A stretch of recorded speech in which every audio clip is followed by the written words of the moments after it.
Hey everyone, and welcome to the next video game review here on Pokemon Productions. And I've got another racing game to look at. It's been a while since I did a racing game. Of course, I did Disney Speedstorm last year. But this time we're going to do another racing game by Disney, but it's actually more of a Pixar game as well. Today, I'm going to be reviewing Cars 3: Driven to Win. Now, you can probably guess it's a movie tie-in game.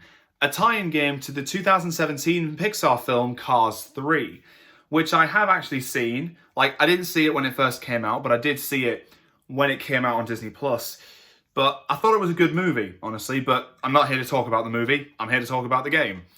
So, the cover, obviously, it's got to psych you up, because you've got Lightning McQueen here, you've got his friend Cruz Ramirez here, and you've got the villain of the movie, Jackson Storm, as well. So, Heart of a Champion. It takes more than speed to become the ultimate racer. Superior driving skills, daring tricks, play with friends.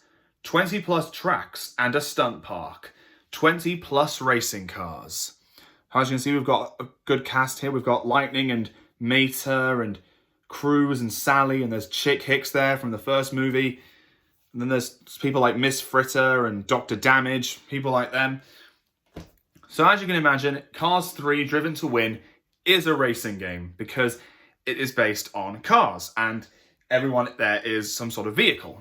But it's actually, I've actually played a game similar to this before, and that was Cars 2 on the Xbox 360.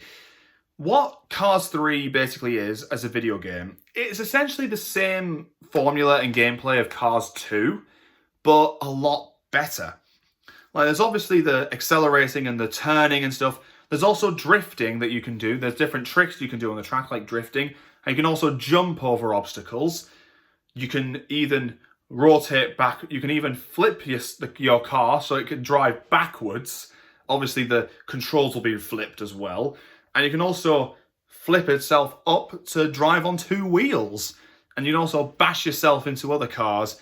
And there's also a boost system. If you do enough tricks to build up your boost meter, you can activate a boost. If you get a full meter, you can activate it all for a massive in-the-zone boost, which is massive, absolutely massive.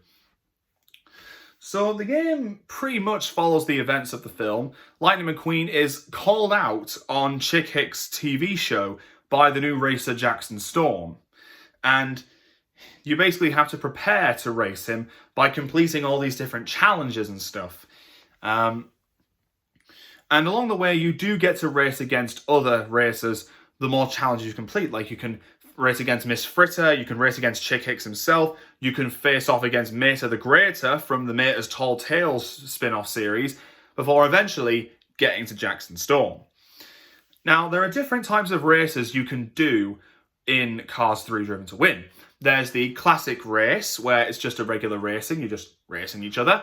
There's battle race, where you race with different weapons, kind of like what they did in the Cars 2 game, like rocket launchers, machine guns, oil slicks, bombs, sabotaging, anything like that. It's one of my favourite races.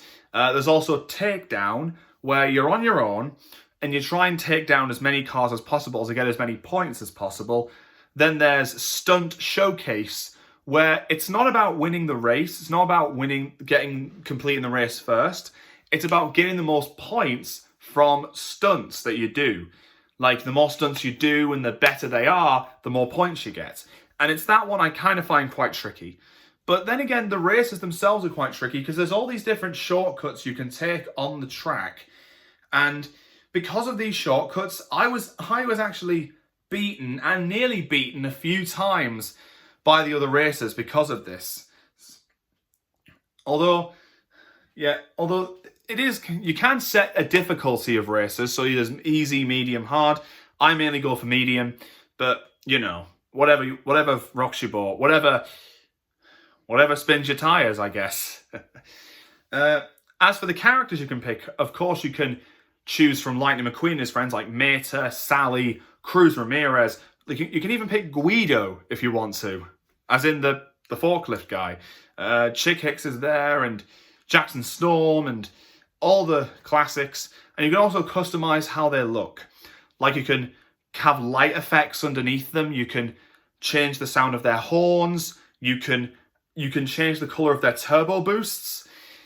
So I think that's cool. It's a cool idea to have you like be able to customize your character, like how they look. It's something that Cars 2 didn't have, but honestly, it's a feature like that that makes this game probably an improvement over Cars 2. So if you guys want a brilliant racing game and a brilliant adaptation of the Cars movies, then by all means you can get Cars 2 if you want. But if you want a real good one, if you want the best racing experience, I suggest getting Cars 3 Driven to Win. And I have actually played this a few times. It's actually one of my favorite Disney racing games out there, along with Cars 2. And I just love this game. I love the movie as well. Like, I love the Cars series as a whole, so I definitely had to pick this up.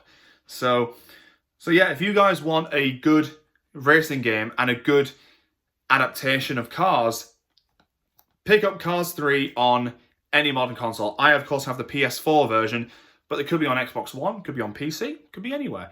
But I hope you guys enjoyed this video. Let me know if you guys have any opinions on Cars 3 Driven to Win, let me know down below. Or if you have any opinions on the Cars 3 movie, let me know that as well.